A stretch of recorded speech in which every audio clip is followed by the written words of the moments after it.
Hey guys, JH. Now guys, this is very informal today. I've just got Mr. X here and we're just going to go through what basically how I would structure an information lesson with someone on this now with the channel block meets channel lock and hide the head. Now this is a big departure from the standard channel lock, and so it's very informal. What we're going to talk about here is just how we're feeling it and how I think it should be done. Now Mr. X hit a couple of shots just after, only a few, because it was brutal. It was, the wind's only probably 25 k's today. Yesterday was like 75, so we didn't sort of do much. So, but he actually hit a couple of good shots. But today I'm just going to give him a rundown on the real feels and the body structural mechanics of the swing. Now you just tell me what you felt yesterday, because you were actually hitting it really good yesterday with those few shots you hit. Almost immediately, like within 3 balls, he was just getting it really motoring. I've got a specific feel, and everybody else is going to have a specific feel. But if you can, doesn't matter what the feel is that you have, but the main thing is we want to feel that this here doesn't. It actually, for me, as I'm hitting it, I feel like this. I feel like this is here, and I'm firing the club there, and my head's behind that shoulder, and I'm firing the club in that direction. As I come into the ball, I'm firing it there. This never ever gets a chance to feel like it's ever going to go this way. Actually, it actually feels, for me, like I'm going to feel like that, be like that when I finish.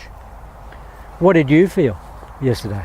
Well, I stood there and watched the balls that you hit and just tried to imitate what I saw you doing. But what were you feeling? Very similar to what you were describing. I felt like I stayed still and just went away from this shoulder. The shoulder stayed here and I went pretty much under and away from it. Okay, so you're thinking that you're feeling that the shoulder is just staying there, that it's not going this way.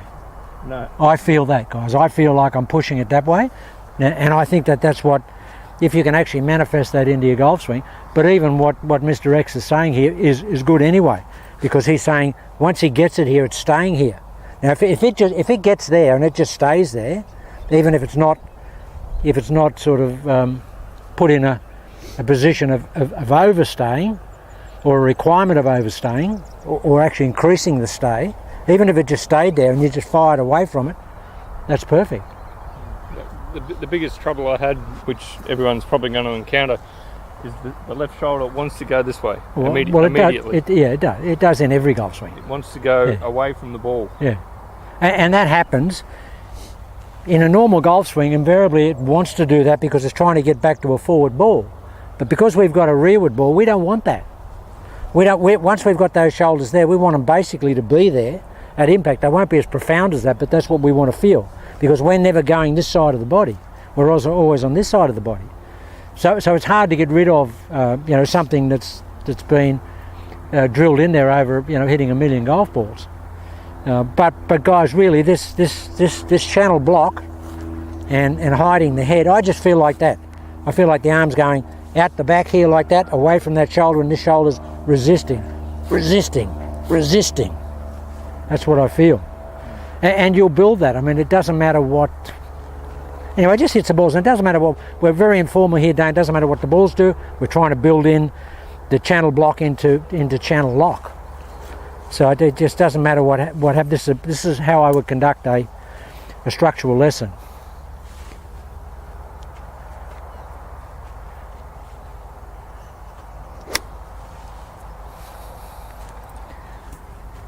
Now the shot's perfect, but it's not. It's very similar to standard channel lock. Yeah. My shoulder just didn't stay there long enough. And off camera, Mr. X was saying the real big key for him, which I've tried to emphasise with everybody, guys, and it's so hard even for me, is that you've really got to work on 5 o'clock nose. You've got to drive that 5 o'clock nose over there. For Mr. X, he thinks that for him is almost the governor for keeping everything in place. If he can keep that 5 o'clock nose over there, this ain't going anywhere. And if this ain't going anywhere, this ain't going anywhere. And it's hard to do, but really it's something you really got to discipline yourself. When my striking goes off at the moment, if I'm a couple of grooves up or down, it's because the 5 o'clock nose is a 1 o'clock nose. Anyway, just hit a few shots and get the feel.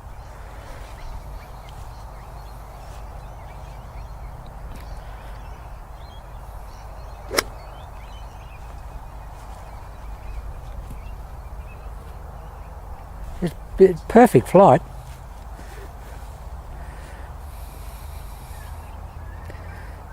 Look, when you get it, you'll feel it. You'll say, JH, I know what you mean.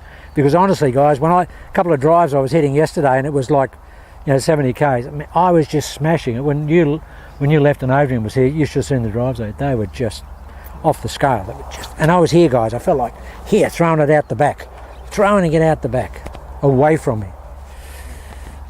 Just turn around a couple of degrees and aim at that other tree. He's actually hitting this club so far it's just gone over the fence.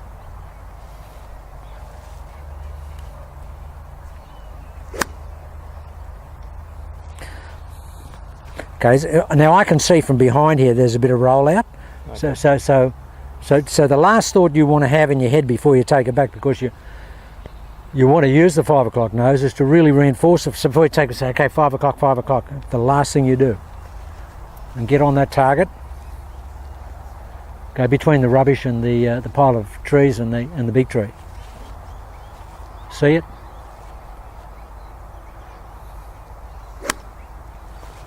That's perfect. It's a good shot.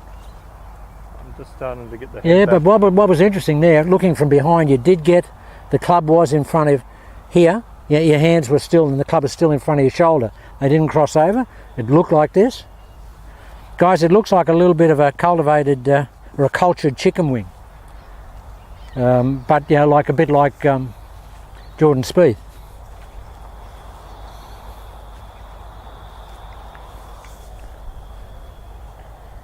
See your target. Oh, that's right, and there's off. There would have been a hole. That could be a hole in one. I mean, that's just absolutely foot perfect, isn't it? So tell me what you're feeling. I'm just, I'm still coming to grips with the left shoulder wanting to move out of the way. Okay, well, you've got to stop it moving out of the way. How are you going to stop it moving out of the way? The 5 o'clock nose okay, but because I want to try and power the shot, the shoulder is moving away. So I'll just have to resist the moving away part, just try and power it to the ground. Well, you got to power the club to the ball out there. It's got to go in the channel out there. Yep. The only way that shoulder technically will move around is if you try and fire the club to the target. We don't want to fire it to the target, we want to fire it to the ball. Okay. We're on the side, set up to hit it. No? And your backswing technically is here. Just let the club go a little bit so you can set it, right? And then we're going to fire the club here. So we're going to fire the right side or the trail side into the lead side. Guys, the real good feeling of this, if you fire that trail shoulder into this shoulder here blocks it, and this is called dunching. Now, guys, I'm not going to go into it now, but I know Hogan did that. Hogan dunched his shoulders. I'll tell you all about that later on. But that's called dunching. That's the shoulders getting closer together as opposed to them getting open. Now, that's what I feel. I feel that this shoulder here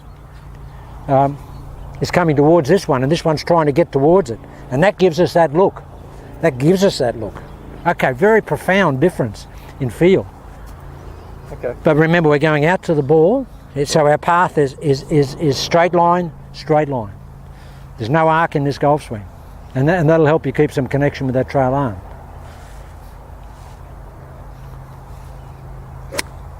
Now, there's an awful lot going on here. I'm amazed that Mr. X can hit the ball, but that's just a beautiful shot. Beautiful shot. Just picking it up, I can do better. Yeah, well, look, the whole thing is, Rome wasn't built in a day. And you don't have to build Rome in a day. That's unrealistic. Yeah, there you go. See that there? Look, a lot of the things, remember the old Mo Norman stuff when I came, well, you weren't there when I came back, but we used to have this as a drill. Because and we had a club here, and we'd hit balls like that. And that was this resisting, and that's what Mo said he felt. He felt that in his golf swing. So it's been there before, but it has never been there from a back ball position. And it's never been as profound as I thought. Okay. All right.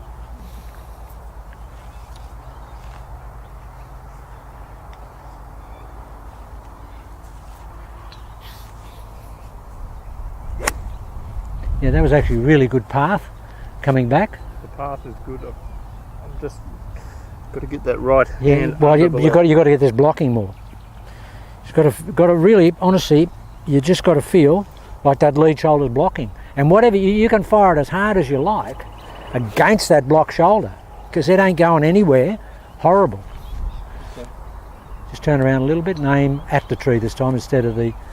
See, even when I do this with guys, I want them to aim at something different every time. Oh, that's just split the tree in half. That has split the tree in half. Well, that hit the tree on the fly. The tree's about this wide, guys. He just hit a dead centre. Straight in the middle. Yeah, straight in the middle. I mean, in the middle. And that's exactly what he was aiming at. And so, guys, I never let anybody hit shots willy-nilly. Anybody I teach, any student that come along, they've got to be able to aim the new action from the first shot. There's no point in working an action in if you can't aim it, because the orientation of aim is so profoundly different. Okay, this time we'll try really force that right shoulder under the left. Well, into the left. Into the left. Into the left. Yeah, just resist with that. There you go. There you go. There. Now, if you could... okay, we don't want that. Yeah. Yeah, right. We want... See this here? We want there, but we want the hand to do that. Here. Yeah, with a strong hitter, if he can actually feel that heel pad going down, he'll get that. Because Hogan did that. Hogan went down with the heel pad and then he went like that. That's how he got his... Yeah.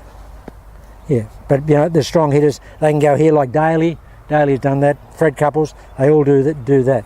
That heel pad down there, and then it just fires. Yeah, so we don't want to cultivate ever when we're learning something. We don't want to cultivate something we're not going to do in a golf swing. But when I say fire it out the back, it fires out the back with a release here. Really, for anybody, you know, like really the forces of a golf swing will always not let you do that. That's very hard to do. So you'll feel that, but you'll get that.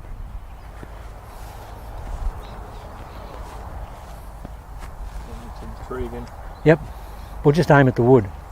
The wood's about 5 metres to the right.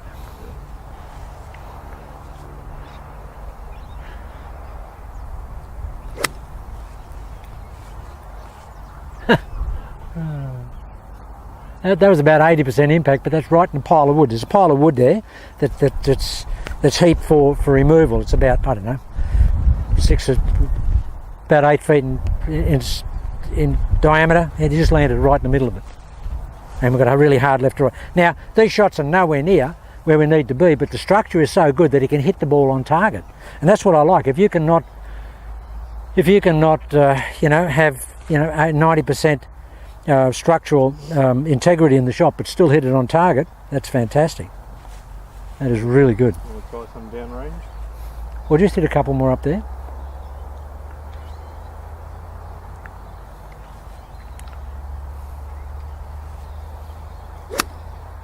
That's perfect. Okay, that's interesting. And watch him here. I'm looking at all the little bits. When he finished here, you could see this here resisting. He was over here, and this was still trying to push the club. Just show me the club for a minute. He looked like this from behind. He was here, but you could see this was still trying to sort of shoulder the club over here. This hadn't released and gone around here, because Mr. X's standard finish is this.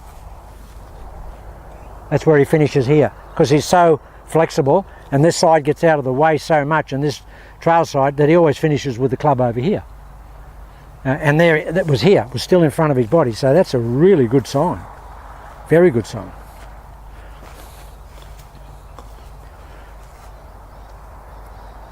Now we'll just do a couple of these, and then I'll change the angle of the camera and get it right, and then we'll hit a couple down range. See if we can get some ball flight. And we'll go a little bit to the left. Yeah, go to the left. Go. Yeah, where the shadow's going there. Try and go to the end of the shadow, which is about, what's that, 20 left of the tree. There's got to be big disparities. Okay, that's it. That's good.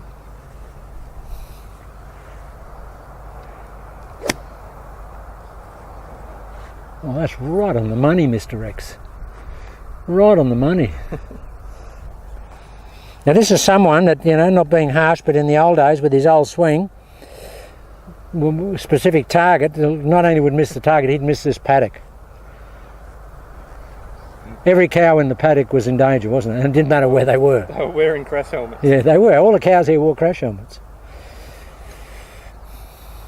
Okay, just hit one more and then we'll We'll go for the tree. and you can just give me a little monologue about what you're feeling now after just those few shots.